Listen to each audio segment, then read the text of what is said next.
Hey, you guys. Hey, everyone. Welcome back to my channel. Welcome if you're new here. I hope everybody had a great Christmas, but I'm going to go ahead and jump right into this video because there's a lot that we're going to discuss. There's a lot that we're going to go over because the very early morning hours of Christmas Eve, Amber Portwood went live on TikTok. She was live for a little, like 50 minutes, where she made some really damaging accusations against her ex, her baby daddy, Gary Shirley. Um, I was lucky enough to be on TikTok at the time, so I was able to record it. She said a lot of things. This video comes with a trigger warning. We're going to be mentioning miscarriage, abortion. There's going to be cursing in it because we're going to watch Amber's own words. We're going to listen to Amber's own words in this video. We're going to go over her book where she tells different stories about things that happened in her life, where she talks about this abortion that she blamed on Gary. In the video, she said, so just know it comes with the trigger warning, okay? If you don't want to cursing, wear your headphones, around your little ones so they don't hear it, because we're going to listen to audio of Amber Portwood herself making threats to Andrew Glennon, talking about Gary Shirley and why she was abusive to Gary Shirley. And the reason I think this is important is because Amber, in this TikTok live, she made a series of allegations, right? One was that Gary Shirley raped her twice. Another one was that Gary Shirley is a pedo. Another one is that MTV covered up Gary's indiscretions. Another one was that Gary Shirley forced her to have an abortion, and that after she had the abortion, he took her to a family member's house to get drugs. She said that the reason she was abusive to Gary was because of what he did to her.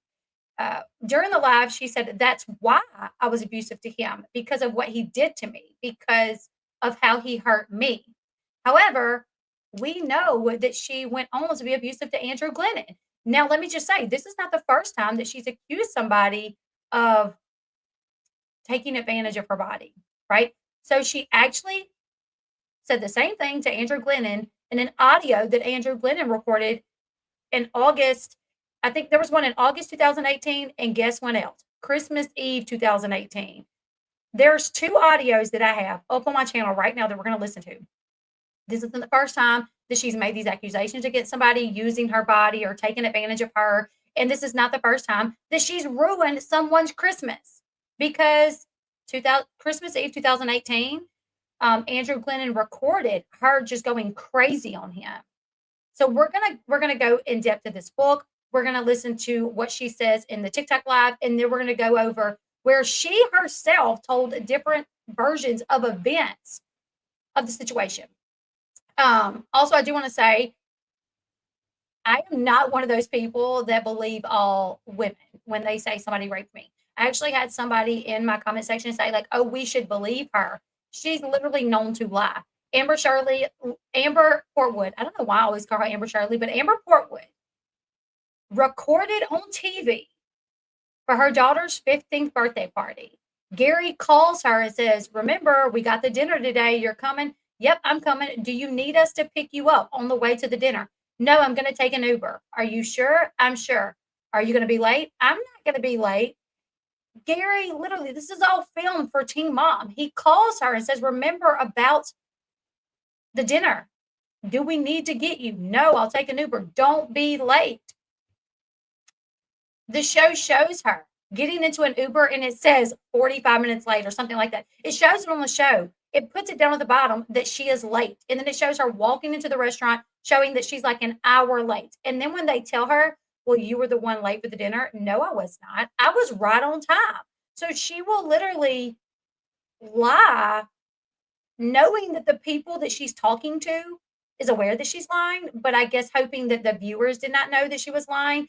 I'm assuming she did not know that, like, production would actually put on the bottom of the screen that she was walking in an hour late, but they did. She also ordered wine, drank wine at the dinner. At one time, there were 2 cups of wine on her side of the table, but then this was the dinner where she called her daughter a DICK. They're having a decent time at the dinner despite the fact that she was late. Despite the fact that Amber was late, they're having a decent time. And she's like, "Oh, by the way, I'm dating, I'm dating. I got a new boyfriend." And Leah's like, "Oh, good." And she's like, "What?" Leah's like, "Nothing, nothing." She asked Leah, "Do you want to see a picture of him?" Leah says no. Leah says, "No, not really." She shows Leah anyways. Anyways, she gets the phone. Leah sees the picture and goes, "Oh, well, as long as you're happy." That she had to steal Leah's moment of this is Leah's 15th birthday dinner, to bring up the fact that she got a new boyfriend, to show Leah this picture. And then when Leah did not seem happy about it, and all she said was, "Well, as long as he makes you happy," she called Leah a DICK. The birthday dinner just went downhill from there. Her and Gary started arguing. She said in the TikTok live the other night that, "Oh, I didn't drink at Leah's birthday dinner." Darling, you're on TV. So, like I said, I understand that just because you're a woman does not mean you're not going to lie about something like this. I've seen it myself. I have a family member that was lied on, and the girl come out years later to say, "I lied." So just because we're women, it doesn't mean, I mean, I'm not going to lie about something like that, but there are women out there. So I don't subscribe to the believe everyone. If they are a known liar, then you should question it because nobody's life should be ruined over an allegation like that. There was a story that I was actually watching the other day where a group of soccer players at a college, they were accused by this woman of raping her, and they were kicked out of college, kicked out. They lost their scholarships. Recently, this happened 9 years ago. Recently, this woman did a podcast where she admitted that she lied. These men, their lives were ruined. They were kicked out of college. They lost their scholarships. They were Duke lacrosse team. There it is right there. So please, in my comment section, don't say that we just have to believe her because she made the accusation. You are living in a reality that doesn't exist because women do lie and men's lives get demolished over it. So I do not subscribe to that. I don't think just because you're one gender, you are not going to lie. No, people lie, men, women, it happens. Okay. So, and here's the thing. Amber made these accusations. This is 10 plus years later. Actually, it's 16 years from the time that she got pregnant, almost 17 years from the time that she got pregnant. Her Amber, Leah lives with this man. If this man was a pedophile and raped you twice, why are you not fighting harder to get her? Even if you think that you can't be the mother that she needs, why not fight for custody for your mom to have her? Someone else, not the man that you say is a pedophile. So here's what we're going to do. We're going to listen to a little bit of the live. We're going to listen to it. And then we're going to listen to a few other things. We're going to go over her book where it kind of debunks this theory that Gary forced her to have this abortion. If you ask me, it sounds like Gary was almost the voice of reason to say, "Amber, I have Leah. She's 3 years old. You're about to go to jail because Amber was arrested for drugs. She was already on probation. You're about to go to jail more than likely. You have court coming up. You're pregnant. The guy that you're pregnant by is a heroin addict. You're on drugs. So it's not smart to bring a child into this world." I feel like more than likely Gary may have gave her advice that now that she is twisting and turning into he forced me to have an abortion. Baby, nobody, unless you're underage and your mom is taking you to the doctor and you're crying saying, "I don't want to go," I can understand that as saying, "I was forced to do it." But you were of age. You were 20 years old, 21 years old. You were 21 years old. You had a right of your own. He was not the baby daddy. So how did he force you? Even if he said Leah was 3 years old when Amber went to jail, even if he said you're not going to see Leah, if you don't, he can't do that. He can't withhold Leah from you over something. Anyways, let's get into it. We're going to listen to some of the audio of the live. This literally happened at about 1 o'clock in the morning, Christmas Eve morning. This was 1 o'clock in the morning, Christmas Eve morning. So let's go ahead and let's listen. And then we're going to jump into the book and go over some of the things that she said in the book that basically debunks this. And then we're going to listen to audio of some horrific things that Amber said about Gary and to Andrew Glennon while literally physically attacking him. So let's listen. Relationship with him. And then you have on the other side Gary Shirley, who you could do everything perfect and he will always do something in order to make money. He will always do something in order to make himself. I mean, the man's got to do something to make money. He's raising y'all's child. You are going away to jail. Apparently, you don't want to pay child support like you're supposed to. So, sure. Doing, working to make money, selling vegetables. That's what he did. He had a garden for a while where he sold vegetables. I think he still does. He cooks and he posts cooking videos. Does that make him a bad guy? He made condoms. Who cares? Look better. He's that type of person.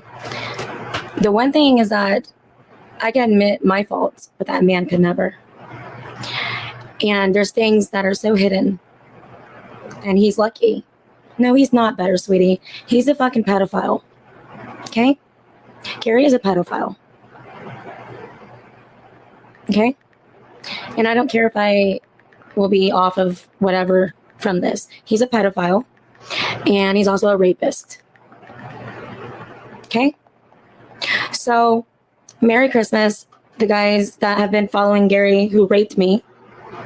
And you guys are welcome for this franchise. Okay, that also there, you guys are welcome for this franchise. She is taking claim for that. I made this franchise. Amber has always done that. She has referred to the show as her show. She has always taken credit for the whole Teen Mom, 16 and Pregnant, Teen Mom, Team OG. She has always claimed that it's because of her. And here's why. Because she shot the pilot. Amber was the first girl that shot the pilot. However, while hers was the first to be recorded, Macy Bookhouse was the one that aired first.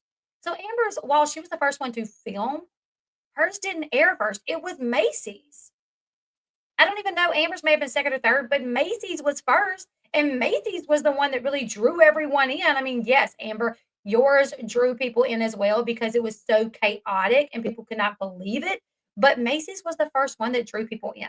So while you were the first that filmed the actual pilot, the one that went up and that aired was Macy's. But she takes, and to me, this is I'm not a doctor, I'm not a psychiatrist, nothing. But to me, isn't this narcissist behavior when you have this huge sense of self-worth, like this franchise? She takes full credit for it, that you guys are welcome for the franchise. You guys are welcome. Baby, you didn't do that by yourself.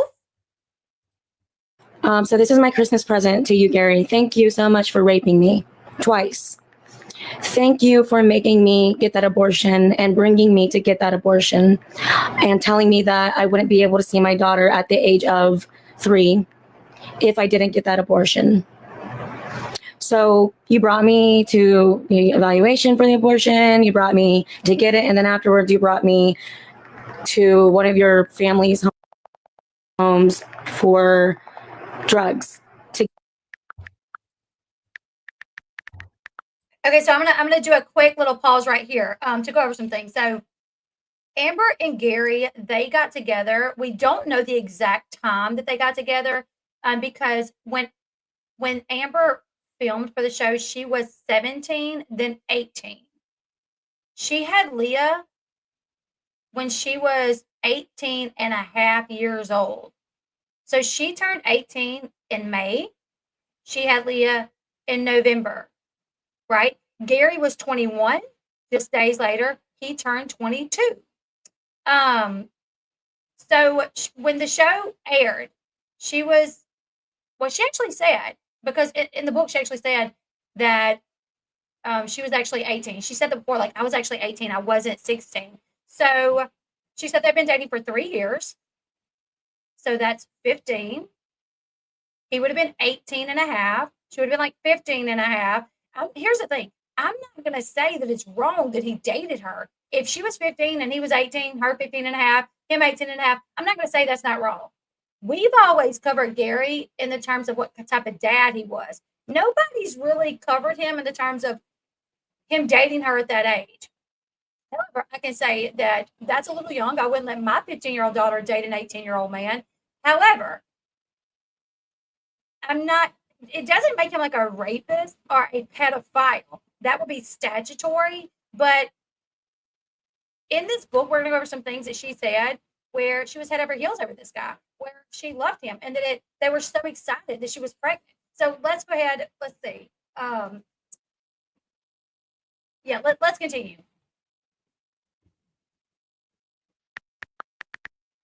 Those girls that I kept my mouth shut for 17 years, and you were already in your 20s. They were 16 years old. 16, 15, 16. I think one of them was 18. The girls that were on your notepad or whatever, of those naked pictures. You're gross. I don't cry wolf. That's the issue. No, I don't need to stop because I don't care. Yes, so Gary was friends with Amber's brother. And after like they graduated, Amber's brother went off to basic training. No. Nope, I don't even know. Okay, so I remember on the very first episode of Amber's episode, Amber said that he was in my brother's grade. Him and my brother were friends. He called my house one day. I answered and he said, "Hey, is Sean there?" And I said, "Nope, he's out shooting squirrels." And Gary said, "Amber?" And I said, "Gary?" And we started talking. So that's how they started talking. She obviously knew Gary because she even says like Gary and he's like Amber. So they knew each other because Gary was friends with her brother. He called one day to talk to her brother. Her brother wasn't there. He was out shooting squirrels. And they started talking on the phone. And that's how they started talking. If I get fired, I don't care if I get kicked off here. But what I'm going to say is, I'm going to do a lie detector test. You're a rapist. You're lucky that you have our daughter. And if you want to come at me for this, because I've never told anybody, not once. I've never told anybody. Gary is not a good dad. Gary's not a good dad at all. It's absolutely disgusting. You guys. I know we don't see everything. Obviously, we can only get a little glimpse into their lives. But CPS has never been involved as far as Gary is concerned. Leah is just, you can kind of like gauge a kid based off how they act. You know, like Leah is very like quiet, meek, but respectful. She speaks her opinion, but she's very respectful in the way that she talks to her parents. Not only to Gary and Christina, but even to Amber. Like if you watch one of the reunions where they brought Leah out, Leah was very respectful to her mom. Like she was like, "I just want to see you do better. Like I just want to see you healthy." Like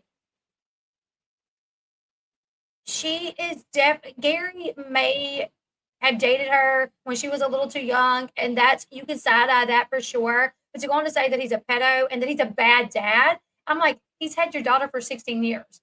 They haven't went to jail. Like they haven't went, like there's been no truancy, there's been no CPS, there's been no 911 calls leaked. I mean, look at Janelle.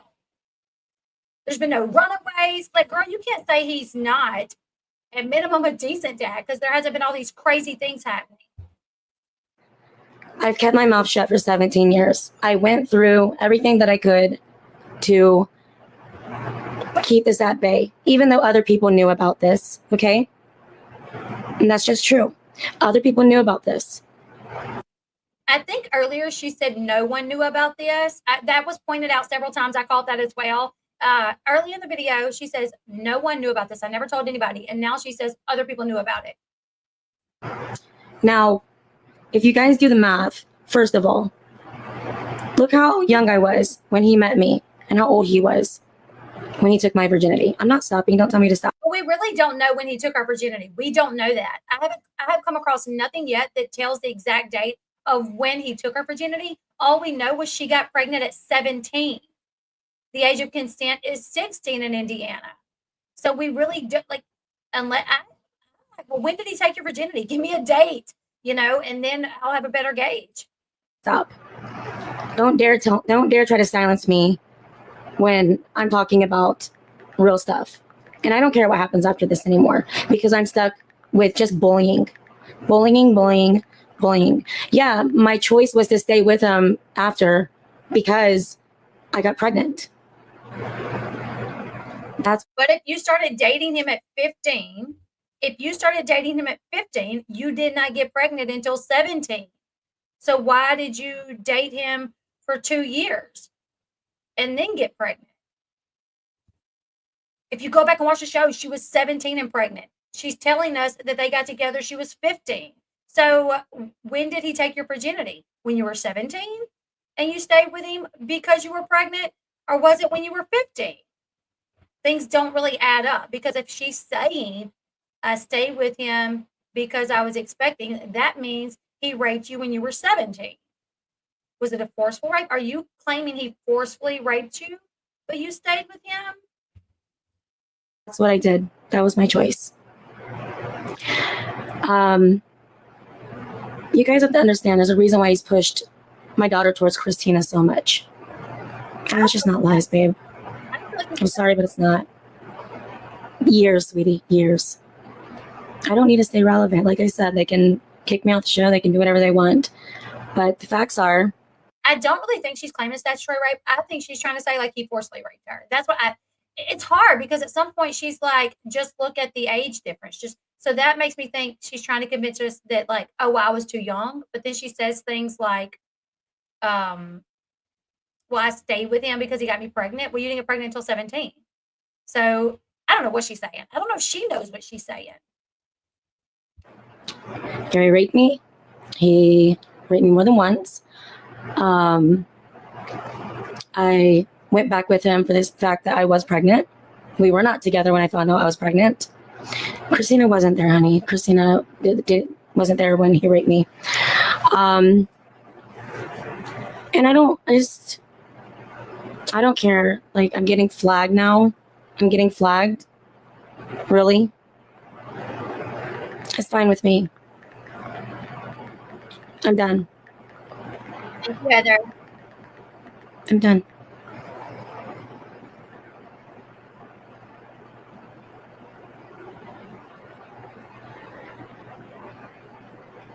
Yeah.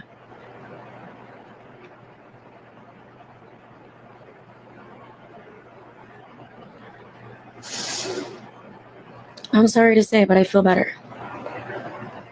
And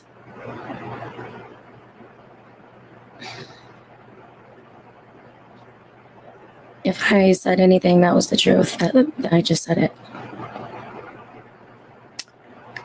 And there are a few people in my life that did know about this and do know about this for years, many years. And I'm sorry, guys. I'm so sorry. I think if you're raped, you're a victim, by the way. So I don't think you should even be speaking like that to me. Okay, so someone asked, like, what brought this on? So basically what brought this on is Amber started going live on TikTok. And of course, once she did, creators started covering it, because she would go live and people would be in the chat and they would say things like, where's your kids? Get off the couch. You're not a good mom. And she would respond. Here's what we know. The story came out not too long ago that during filming, there was some back and forth between her and Gary concerning child support, that allegedly she is behind on child support with Gary. Lulu says, poor Leah and Emily. Their friends and teachers see this. Christina must be livid. Isn't she a nurse? She could lose her job because of Amber. I know she graduated from medical school not that long ago. I don't know if she actually has a job doing it, but I do know she was in school for years. And Gary was a cop for a short period. I don't think he is anymore, but I've seen a lot of people say, isn't he a cop? I know he was, but I don't think he is anymore. So as she would go live on TikTok, I gave her credit because she actually kept her cool as far as not yelling and going crazy like she used to do. Somebody that has followed her for many years, I have videos up on this channel of where she would go live back in 2018, 2019, 2020 on Instagram, where she would just freak out on people. I'm talking about full-blown freak out, yelling, screaming, like craziness, right? So I gave her credit. I was like, oh, wow, she has calmed down a little bit because she's not yelling and screaming at anybody. But she would respond. And she would say, like, no, Gary's not a good guy. He's not a good guy. And I attributed that to like, oh, well, this story came out where he said that she owed him child support. Andrew did a story where Andrew said, oh, I've seen Amber pay child support. I've seen Amber pay Gary large sums of child support. And Amber started using that as, if you guys want to know the truth, go read Us Weekly. My ex Andrew did an article. He even defends me, and he even says that I've paid Gary child support. Meanwhile, Amber and Andrew haven't even been together for like 4 or 5 years. So him saying he saw her pay child support when they were together does not dispute the fact that she could be behind on child support with Gary for the past couple of years because Andrew hasn't been in the picture in the past few years. Either way, as she was going live, a lot of people sing Gary's praises, Gary and Christina's praises in her chat. Meanwhile, having a go at her for what type of mom she is. So I think that really started to get to her. I know one time I was watching a little live stream and people were spamming her chat with Team Christina, Team Christina, Team Christina, Team Christina, Team Christina. So there was a TikTok creator that would do videos on her. I would as well. And there was one live stream where she got really frustrated at this creator and she went live, Amber went live, calling for that creator saying, come on, I'm about to tell you, come on, I want you on my live. I'm about to tell you.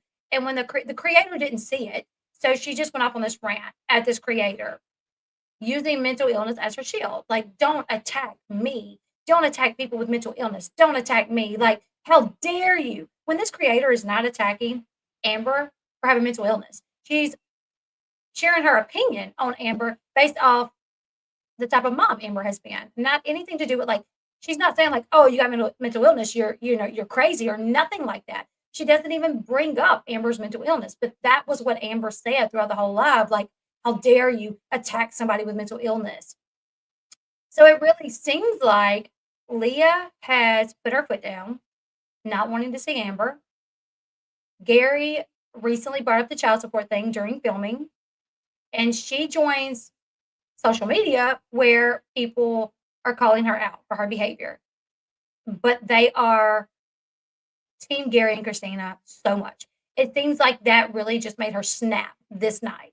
This night, she just snapped. And rather, because Gary and Christina and Leah, they're not really doing anything. Like, yeah, Leah doesn't want to see her.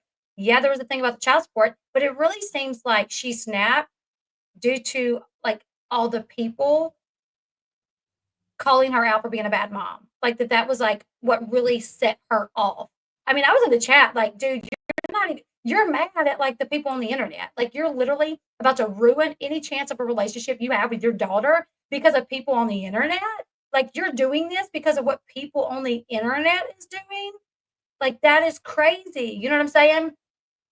Either way, she did this. She blamed Gary for saying that he made her have the abortion, that he raped her, pedophile, all of this. So I wanted to go through her book. I got her book back when it came out. Her book was published 2022, so almost 3 years ago.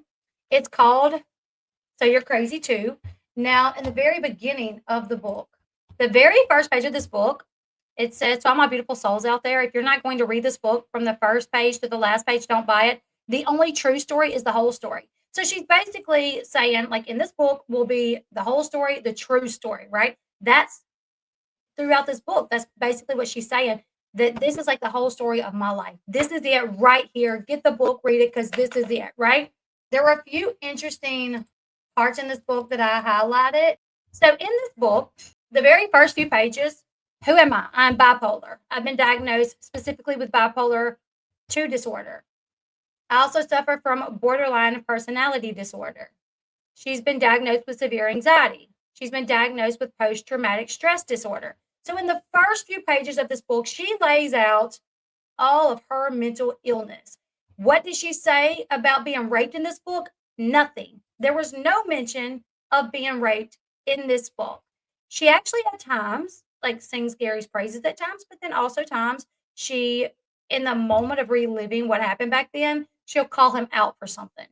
Now I marked it 4th, but it's not 4th. She put, now all I want to do is tell my story as honestly as I can. So maybe I can help someone having the same troubles I did. So she says in this book, this is literally how many pages in? 5. The 5th page in, she says she wants to tell her story as honestly as she can. She also says, I think being on TV since I was 17 years old hurt but helped my mental instability in many ways. So when they first started recording the show, she was 17 and pregnant. However, she turned 18 within 3 months. Within 3 months of getting pregnant, Amber turned 18. Okay. This is just to give you guys an idea of how Amber details her life as like a teenager, not even a teenager, but like she said at 9 years old was when she first started doing drugs. At 9 years old was when she first started taking, I think she said oxycodone. So Amber wants to point out that she was 15 years old and she started dating Gary, this older guy. And, maybe he took advantage of her. But Amber she was not living this life of like, the life that she was living was very dangerous. And if anything, I feel like maybe getting a boyfriend pulled her away from what she was doing. She said, unfortunately, at 15, I was far from becoming the person I know my dad would have been proud of. I was hanging out with all the wrong people, gangbangers, ex-cons, drug dealers, and felons. My girlfriends were actually pretty good group of people, but they were all more mature than I was. So at 15, she's saying this is what she was doing.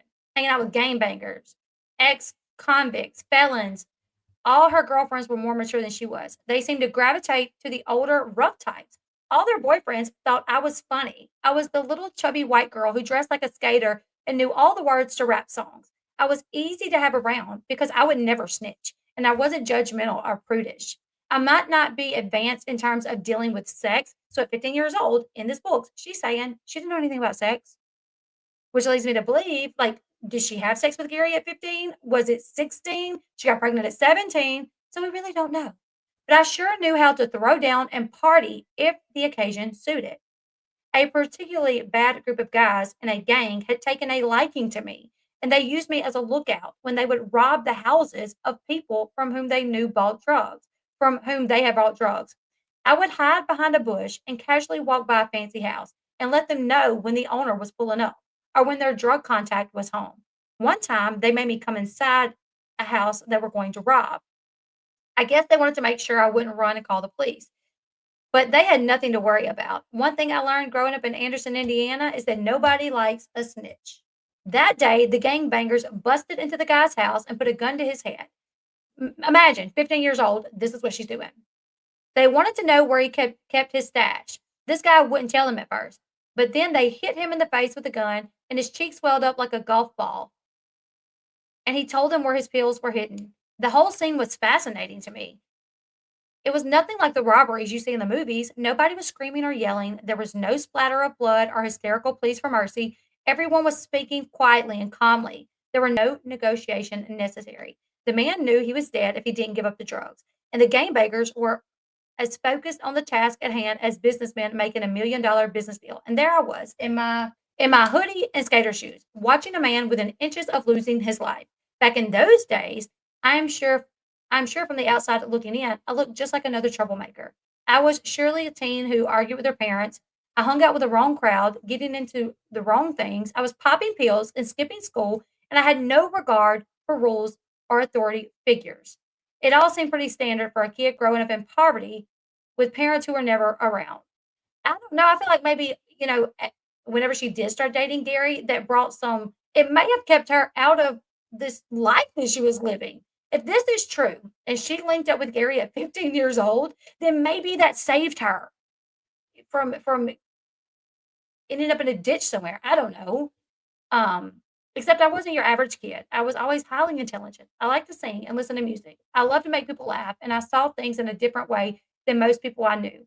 I knew I was special, but it would just take me years and years to figure out what my real purpose in this world was. Here's where Gary comes into the picture. It's a wild thing to watch your own life play out on television. It can be therapeutic, but it can also be a total living nightmare. It just depends on the day. When I was on 16 and pregnant, I was 17 years old in high school in Anderson, Indiana. I was dating my brother's friend. This guy was the second biggest kid in our high school. He was huge. And one time he called me up and said he was in my bedroom going through my underwear drawer, which is a little weird, But if it's a boyfriend, I can't say when I was like talking to my boyfriend, he didn't come up with some stupid stuff to say like that as well. I thought this approach was so weird that I actually fell for this gigantic goofball. I got pregnant unexpectedly, and because my boyfriend and I were in love, we were excited to have a baby and start our lives together, which is a huge difference from what she said on this TikTok live. She said that she stayed with him, that he raped her, but she stayed with him because she was pregnant. I got pregnant unexpectedly. And because my boyfriend and I were in love, we were excited to have a baby and start our lives together. My family still did not have a lot of money. We didn't have a fancy house or even a telephone until I was well into my teenage years. What's well into your teenage years? Because at 15, Gary called looking for your brother, and so I guess maybe 15 you got the phone? I don't know. Um, do you think she started dating Gary because of the way out of the lifestyle at home because she said that her mom was never around her? I mean, maybe so. Maybe so. I think it's crazy to say what you're saying online when in your book it seems like Gary pulled you out of a very dangerous situation. Yeah, maybe he was older, um, but he was friends with your brother. He knew you. Maybe he's seen you going down this wrong path, kind of liked you, and was like, you know what?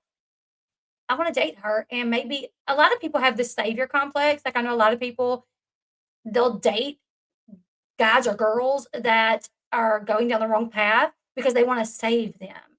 The only TV we could watch was maybe one show filled with static that we could get by hanging a wire hanger out the window.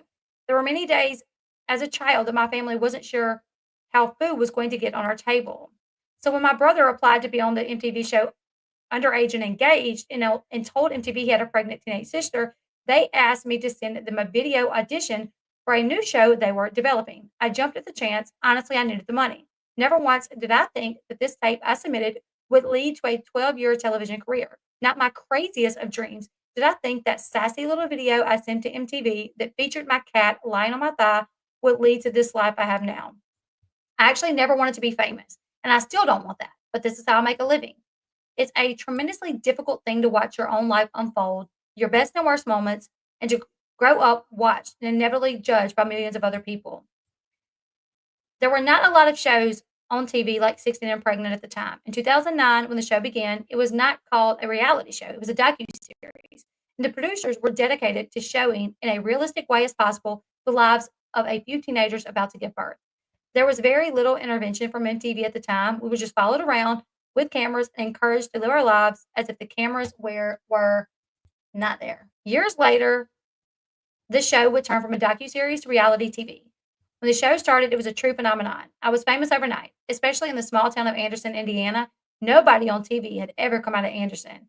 I was recognized everywhere I went. It was overwhelming. I went from a typical high school kid to a local celebrity in the blink of an eye. I didn't know how to handle this level of notoriety, and frankly, I still don't quite know how to handle this. Reality TV is a big industry. I make good money. I'm eternally grateful for the life this show has afforded me. But things have changed in the world of reality TV. It is a different type of genre now, and more drama is needed to gain viewership. I can definitely say being on a show now is a lot harder than it used to be for me. I miss the camaraderie we had with our old crew. The crew of 16 and Pregnant was a bunch of kind and compassionate people. I remember having huge family meals with the crew after filming, and everyone laughing and joking. Filming the show at that time felt like home. The first season of the show featured my boyfriend and I moving into our first house, getting ready for the birth of our baby girl. When the producers came to film me for the pilot of the show, I wouldn't let them film inside my family's home because I didn't think it was nice enough for TV. My boyfriend and I got engaged, and I was all smiles and filled with that new mom joy. That new mom joy. But I was young and struggled with a host of mental illnesses, some of which had not been diagnosed, and most of which were not properly medicated. And I had a pretty drastic opioid addiction that was kept at bay by my pregnancy, but that started up again 6 months after I gave birth. These factors, along with my ability to end up in heated arguments and over the top outbursts, made it good TV, but wreaked havoc with my life outside of the show. Let's see. After I gave birth to my daughter, being a mom came naturally to me. One time, my daughter had a bad diaper rash. This rash was not your average diaper rash. She was allergic to diapers. It was like she was a victim of an alien invasion. Basically, her skin could not touch a diaper. So for 2 weeks, I held her 24 hours a day. letting her pee and poop on blankets from the hospital that I laid on my lap. I had to change the blanket every 2 hours, so I set an alarm on my phone and woke up to wash the blanket out every 2 hours all night long. Every 2 hours on the dot. At 2 a.m., 4 a.m., and so on. I will wake up, take the blanket, put it under the hot shower, and apply detergent to it, and use gloves and a scrubber to get out all the stains and feces until it was fresh and clean. Then I would hang it on the shower curtain right to dry. I'm a good, dedicated, loving, and kind mom when I am lucid and functioning normally. I am proud of this. My boyfriend and I had big fights on TV, a testament. Listen here. So she said the earlier days of the show was like real. They didn't intervene, it was real. This was a testament to the true reality of the show. And these fights were not some of my proudest moments as a new mom or as a person in general. To experience these dramatic events while being watched by impressionable young people was overwhelming and confusing for me. 16 and pregnant turned teen mom, and what I thought was just going to be a pilot or maybe one season of a TV show started to turn into a career for me. Along with being a television star in a small town of Anderson, Indiana, I was making real money for the first time in my life. Unfortunately, during these years of the show, most of my money I made went to drugs. And although being recognized everywhere I went sounded fun, it was actually very frightening for a girl with crippling anxiety. Also, my sweet, loving fiance, who had never gotten much attention from girls before, was struggling with the temptation that comes along with being on TV and failing to resist. Not only were the viewers of Teen Mom watching my problems unfold, but the Department of Child Service and local police were also paying close attention to my antics. There wasn't anything up here about Gary. That's why I skipped it. She did talk about how he was getting attention and failing to resist. But here she's just talking about being very addicted to pills and not being able to get out of bed until she took pills. So CPS was watching her. The local police was paying close attention. After a particularly brutal fight with my ex, when I punched and choked him and kicked him down the stairs on camera, the law intervened. Now, in no way do I condone physically attacking anyone, but I've never in my life hit anyone who did not hit me first. This is a lie, in my opinion. When someone hits you once, it's always hard to tell when the next blow will land. So in this book right here, she is accusing Gary of hitting her. However, this was filmed. Like Gary came in the house, was talking to her, and she started hitting him. He didn't hit her first. And I'm like this, if I'm in a relationship with a man that's abusive to me, guess what I'm not going to do? I'm not going to hit him and entice him to hit me back if I'm scared he will hit me. Now, in no way do I condone physically attacking anyone, but I have never in my life hit anyone who did not hit me first. When someone hits you once, it's always hard to tell when the next blow will land. Also, at this time in my life, I had no tools with which to resist the urge to fight.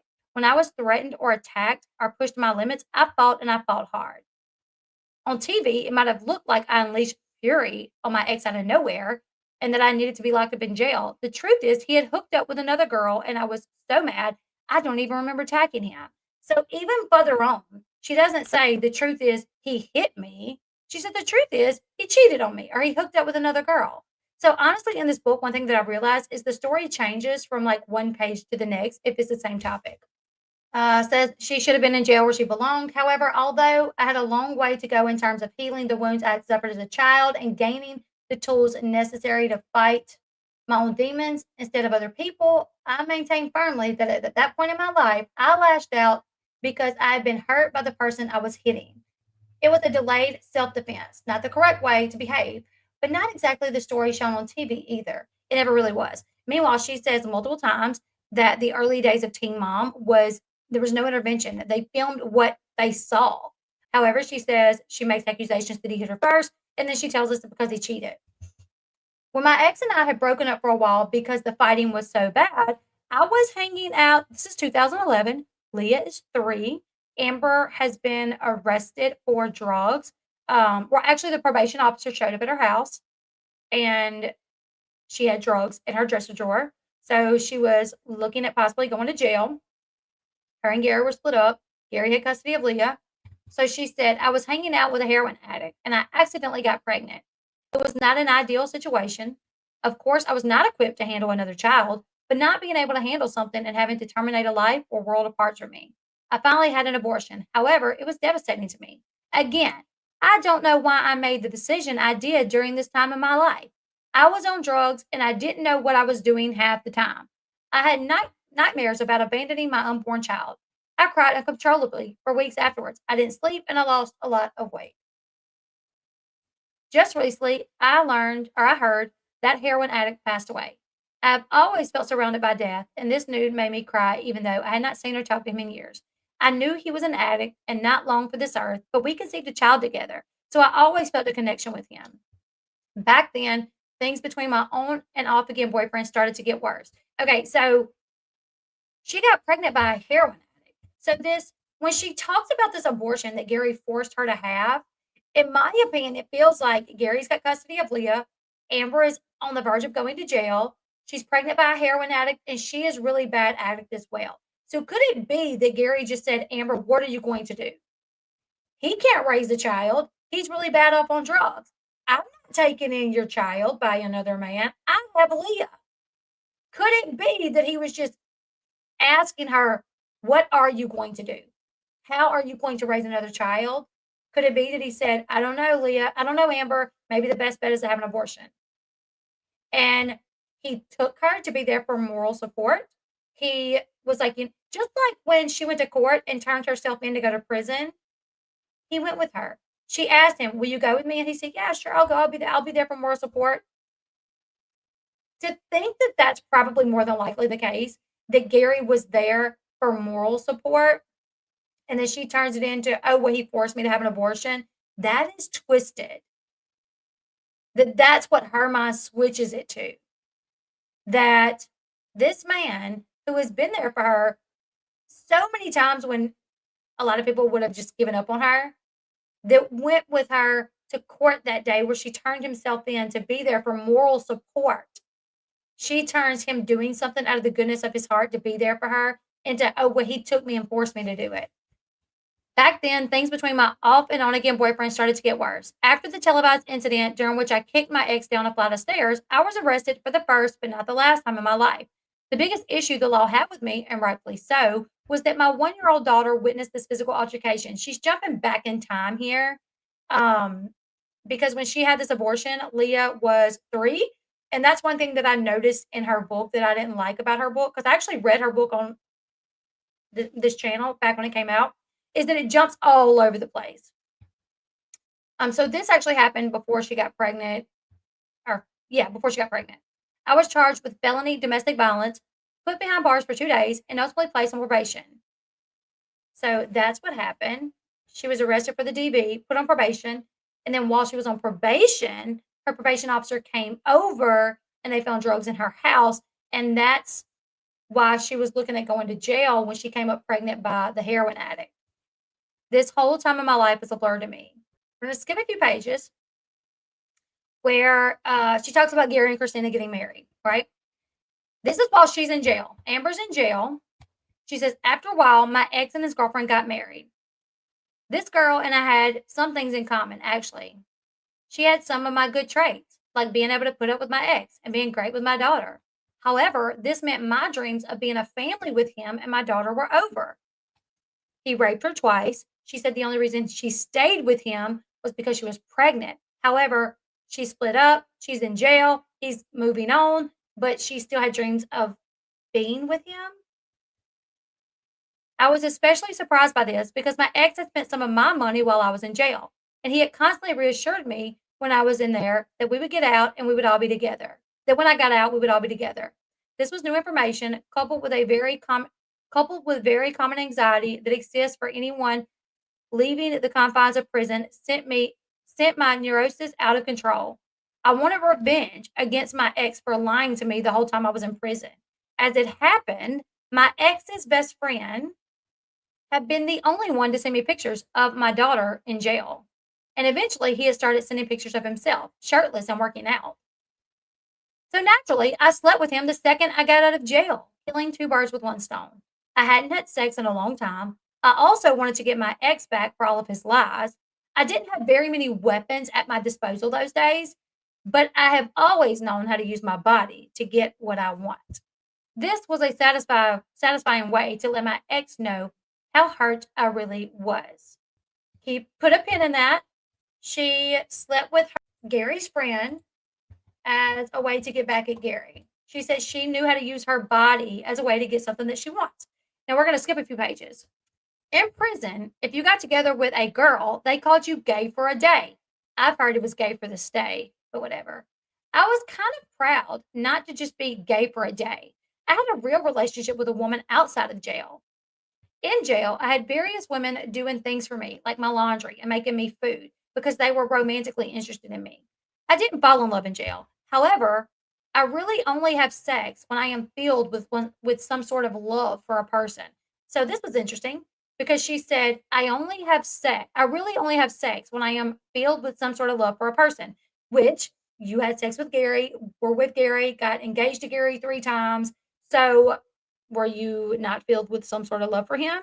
Did he rape you? Did he not? Also, you just said in 2 pages over that you had sex with Gary's friend as a way to just get back at Gary. I just had killed 2 birds with one stone. I've known how to use my body as a way to get what I want. But now you're saying, I really only have sex when I am filled with some sort of love for a person. I like to think I don't just get down and dirty, humping and grinding. I love on someone in a passionate way. I have always been that way. I have had a lot of sex in my life, but I've also loved a lot of people.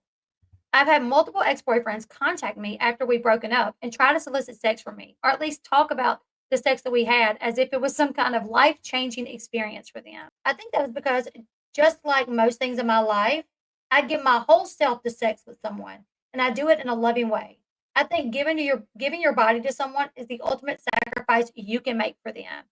But then you just randomly, and here's the thing, I would never be like, oh, I only have sex with people that I love. I would say, growing up, there were some guys I thought was cute. Did I love them? No. Did I do the nasty with them? Sure. But she's literally like saying, I only have sex with people that I love. But then pages over, she literally said, well, yeah, I had sex with my friend, my ex's friend, as a way to get back at him.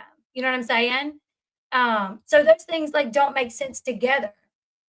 There's a couple more pages that I want to read, and then we're going to listen to some audio. So that talks. There was no mention of Gary raping her in the book. There was the mention of the abortion, but she was pregnant by a heroin addict. She had violated her probation and was possibly looking at jail time. Gary took her, more than likely to be supportive of her because the guy that she was pregnant by probably wasn't going to go with her. But in some of these audios, she accuses Andrew of taking advantage of her body, of using her body. She accuses Andrew back in Christmas Eve 2018. Christmas Eve 2018, Andrew records Amber on a fit. She accuses him of using her body to get her pregnant. And when he's like, we had sex, like it was a mutual thing. We had sex. And she says, well, tell me how I haven't been able to get pregnant for 10 years. I haven't been able to have a baby for 10 years, but I get pregnant by you all of a sudden. Meanwhile, she had Leah, 2008. 2011, she had the abortion. In between 2014 and 2017, she got pregnant by Matt Byer and had a miscarriage. So she's clearly forgetting about the miscarriage with Matt, the abortion with the heroin addict, and only thinking about her getting pregnant with Leah. So let's listen to this video. Big trigger warning, a lot of cursing. Put your headphones on. We're going to listen. James is I'm telling girl. James when he's older. I'm telling James that you're a trash bag. You should tell me you didn't want him. How about that? Yeah, I will. I said that I wanted a baby later when I was in my 30s. 32 was when I wanted to have a baby. Sorry. I didn't want. So you tell me how I didn't have a baby for 10 years. Well, how'd you have one with? Okay.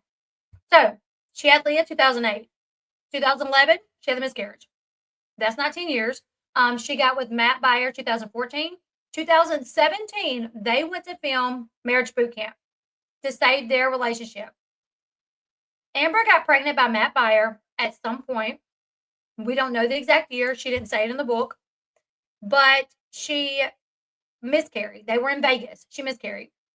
That, according to what Amber Portwood told Christina Shirley on the show, she told Christina, that it sent her into a downward spiral. It sent her into a downward spiral of depression. And that obviously caused some problems between her and Matt.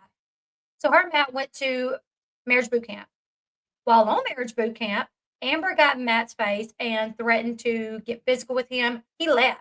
She didn't just get in Matt's face. She got in Brandy Glanville's face. Like, she got into several people's face. But Matt left. Andrew Glennon was the cameraman, like the cinematographer. He was there with production, helping film. That's where Amber met him.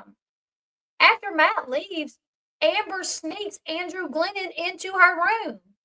Matt's been gone like 2 days. Amber's still there. She sneaks Andrew into her room. So after filming, she flies him to Indiana, and he basically moves in. And she is literally pregnant with just months after they get together. So she's saying, tell me how I didn't get pregnant for 10 years. This is 2018. She's saying this. 10 years would have been Leah's pregnancy. But she had a whole abortion and a whole miscarriage in between that she's acting like did not even happen. Let's continue. Me then.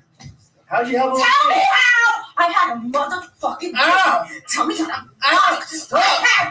Shut me! I'm holding James! Tell me how! I'm holding Tell me James! fucking how! In 10 years I'm I didn't have a holding baby. James! Stop hitting Answer the me! question. Stop hitting me! Tell me now how Stop I did hitting not me. have a baby for 10 years. Oh, I don't know. Tell Because me. you're smarter, me. you're on birth control maybe? Or, I don't know, You What? fat ass, you ugly fat fuck. You don't deserve me.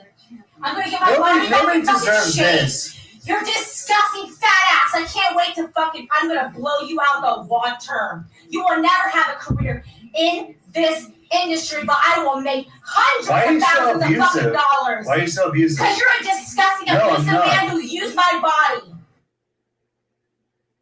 See? I'm gonna say it to you one more time, you ugly fucking fat ass. Get out of my house now. Get out. The truth comes out. Take him and go. Why are you Get the fuck out. acting like this? I'm gonna make a statement to the press about everything. Get out of my fucking house. Hey, It's done. you You have the audacity to say shit You to need me, to calm down. bitch. You need to take your medication too, please. I'm making a statement. I'm making a statement to the press. We Why? are broken up, and this is why.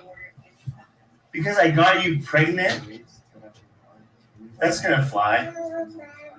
Hey, Bubba's. Yeah, you gotta go. We both One, had sex. She literally just said to, yeah, you got him, go. Like, yeah, you got your kid that you wanted, go. 2, What? Stop. get the fuck out. You Get out. throw something at Get me out. like a baby? I'll kill you. I will kill you. Get out. Get. What is your going on? Like, what things? What thing? Stab you in your neck. Why are you gonna stab me in my She said, I'm going to stab you in your neck. So in that video, that was Christmas. This was Christmas Eve, 2018. So Christmas Eve, 2018, it was baby James's first Christmas. James's first Christmas. This is what happened.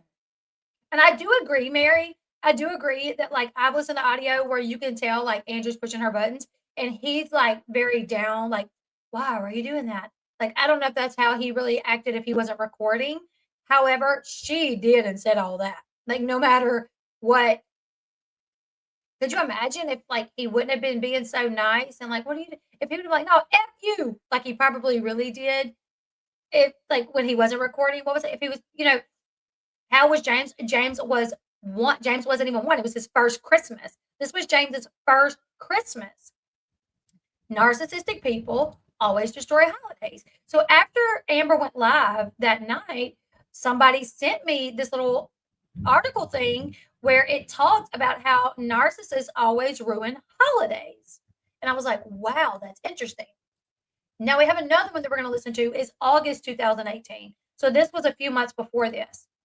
A few months before the Christmas Eve one. Punch me in my face. I wasn't even running my mouth. I was quiet when you asked me to be quiet. Oh, is it because like that fucking milk kept doing this? Oh. It wasn't. I to be quiet. Oh, is it because like that fucking milk kept doing this? Oh. It wasn't. I was quiet when you first told me Joke, to dude. be quiet, and then you kept yelling. You're a motherfucking joke. No, that's not what happened. Yeah. No, it's not. You kept yelling. No, the fuck it's not, It's like, old no, man. you No, can't. it's not, you fucking senile bitch. Why are you yelling in front of our child? That didn't happen. You're a fucking liar. Stop yelling in front of our Because child. all you do is lie. It's a bunch of lies out of your fucking ignorant head. It's so disgusting. There wasn't any lies. You did it, Andrew. You did it. I hit myself. You Like can't you do it. fucking. Yeah, Andrew, I punched you. You're a liar. No, you hit me. Little pussy. You like to hit people. What the fuck? I hit people who can't shut their fucking mouth. But it did show him out. You kept yelling. That's not Remember in the book, she says, I never hit anybody unless they hit me first. But she says, I hit people that can't shut their effing mouth. true, Andrew. You didn't shut your Yeah, fucking you ass. kept putting me you down. didn't, honey. No, you didn't. You senile retard. I'm not No, senile. you fucking didn't. You didn't shut the fuck up. You kept going, and going. Just like Also, Amber is a self-proclaimed advocate for mental illness awareness. She's always wanting to talk about mental health, blah, blah, blah, blah, blah. To call people the R word, to use the R word when she claims to be an advocate. She's been in the spotlight for a long time. So I would think that she would know better than that. And there is another one from the 4th of July. Oh, okay. Yes, you're right. It was the 4th of July, but it came out in August. It was released in August, okay? But the 4th of July, Amber and Andrew were going to watch fireworks. And there was a roadblock set up by police because they were preparing for fireworks. Amber and Andrew had been drinking. Andrew had a drink in the vehicle with her. So when she saw the cops, she was like, go that way, go that way. Like she got kind of freaked out because she had an open container in the vehicle. And she got really mad at Andrew because he was not listening to her. She wanted him to like take off and speed away. And he's like, no, like I'm not doing that. I got James in the car. That audio came out as well. But this is, I think, from when they got back home. And he's like, I'm not speeding with James in the car. the other fucking night. You're fucking retarded. Why was I like? I shouldn't have been fucking driving. You didn't say anything to anybody, so shut up. Why was I even out? Like we're both exhausted. Like why was I even? What the fuck does that got to do with anything? You drove just fucking fine. You're just a little bitch ass baby. It's like you've never worked in your fucking life. That's not work. I lost friends. You've never fucking worked in your life. I promise you fucking that. I promise you that, motherfucker. You never did anything. That's not true at all. Fucking little brat. I've had horrible jobs. I've had good jobs.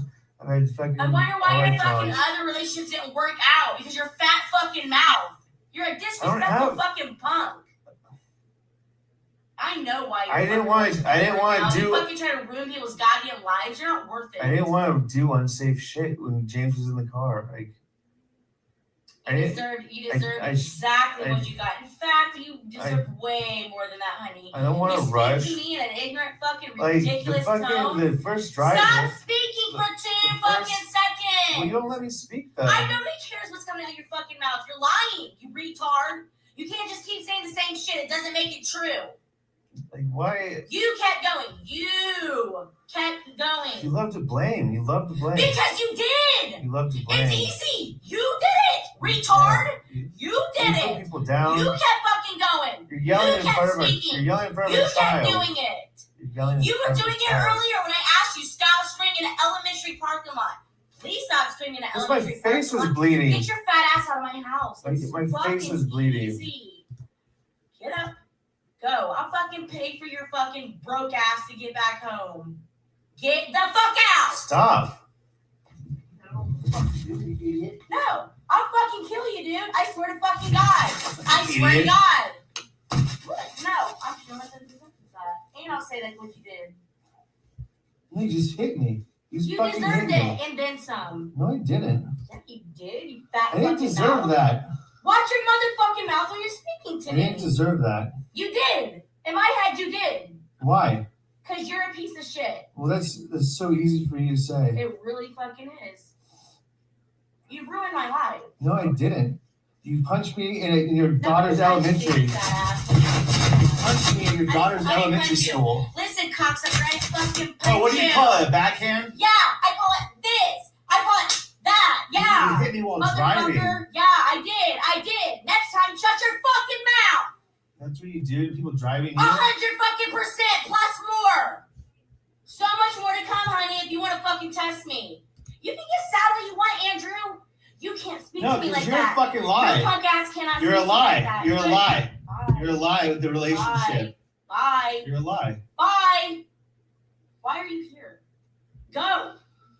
Go be sad somewhere else. Brought me Go. here. Is that you like You're to hit? fucking disgusting. Is that what you did to Gary? Like, is that what you did? Yeah, Gary had a fat fucking mouth too, and I beat the shit out of him. Yeah, I don't have a fucking fat mouth. I sure the fuck did. I don't have a fat mouth. You keep doing this, yeah. No, I don't.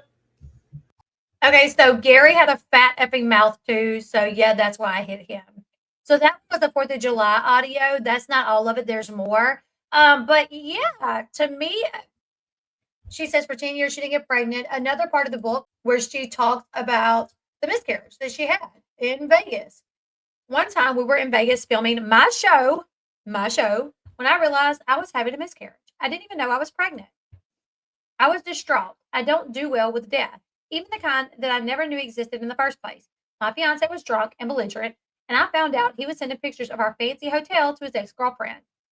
He broke his arm that weekend and passed out from Xanax on my couch. It was my birthday when I found a mess of loose pills in his suitcase, which he said belonged to his meth addict son. I had to admit to myself that the relationship was in trouble. He offered some pills to my cast member and walked off set when he was given a lie detector test. Of course, he failed the test. Nothing this guy had ever told me was the truth. There's so much that if you really look into Amber, where you can see that she contradicts herself. And here's the thing. I think she really believes it, though. Because I think she really, like when she's telling Andrew, I never got pregnant before. I haven't got pregnant in 10 years, but somehow you get me pregnant. The memory of this abortion, this miscarriage, completely disappears from her mind. And in that moment where she's mad at Andrew for using her body, it's like she believes it. Now yes, she said Andrew used her body. So Gary R'd her twice.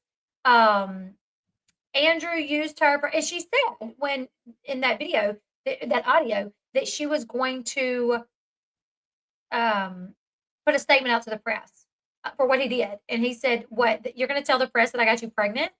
She was like, "Yeah." And he's like, "Yeah, that's going to fly because you're still with him.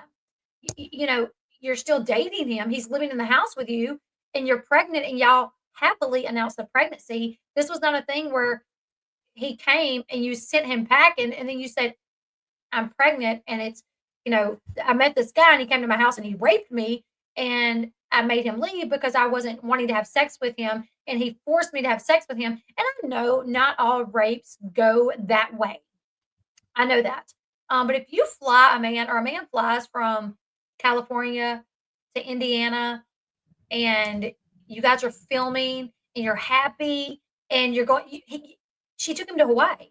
In the very early months into their relationship, she took him to Hawaii. That's where she found out she was pregnant. She was drinking alcohol while they were in Hawaii, and she found out she was pregnant. This was filmed, her finding out she was pregnant, and she was shocked but seemed happy.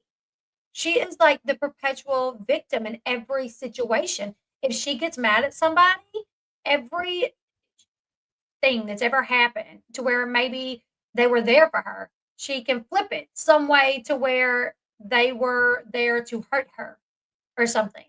So yeah, several things in this book that point out the hypocrisy of what she said in that TikTok video. Very much like Gypsy Rose Blanchard. I agree. Very much like Gypsy Rose Blanchard. I remember watching that episode where she found out she was pregnant. They were in Hawaii. Yeah. And they went to dinner and she drank. And it was the next morning she found out that she was pregnant. And here's the thing. So James's first Christmas, which he won't remember this, she ruined.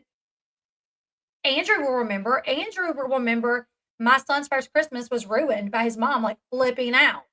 Leah's Christmas, Leah's 15th birthday dinner, all ruined. And while Amber may be getting along well with Andrew right now and things may be fine with James right now, I think Andrew really needs to watch out. Because the second something happens between the two of them, he has to worry for the rest of his life, for the rest of James's life, about Amber doing something like this to him. just like he did in the audio, just like she did in the audio, accused him of using her body. So they may be getting along good right now, and he better hope it stays like that forever.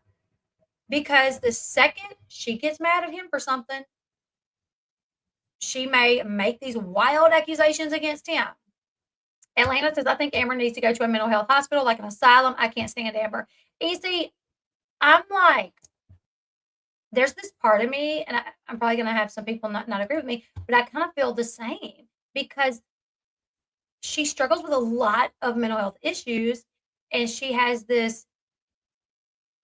For years, she's clearly not stayed on the medication like she's needed to because she goes on vacation and she wants to drink. So she gets off the medication and then it leads to disaster. And she's hurt her daughter Leah so much that her daughter Leah wants nothing to do with her, right? So right now, things are good with her and James. But what's going to happen?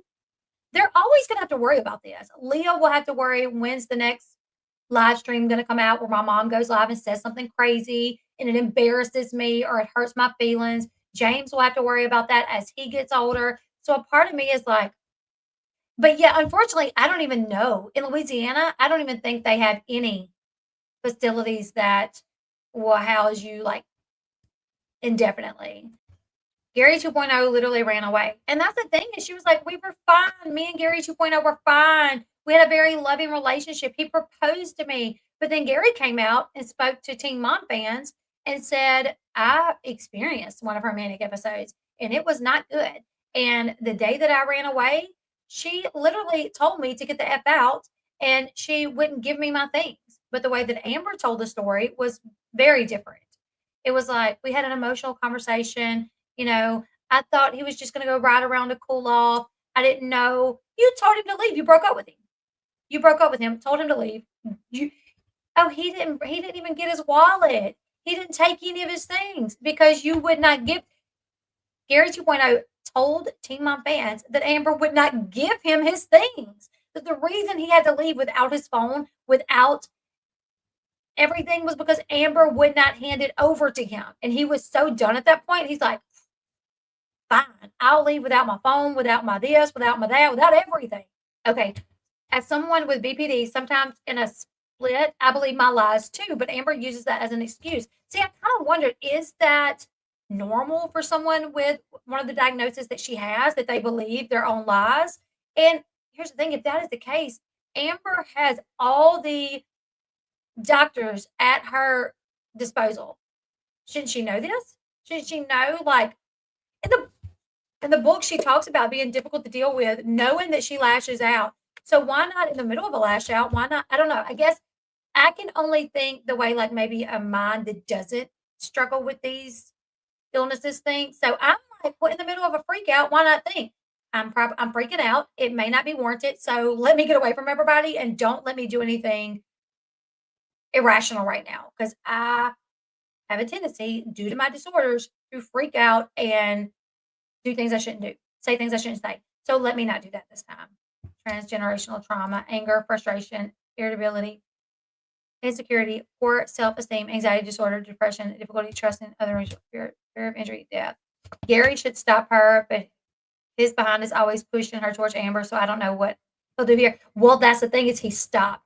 Gary stopped pushing Leah to have a relationship with Amber. That's one of the reasons Amber is upset, is because Leah has not seen Amber in some time and she don't want to. I don't think so.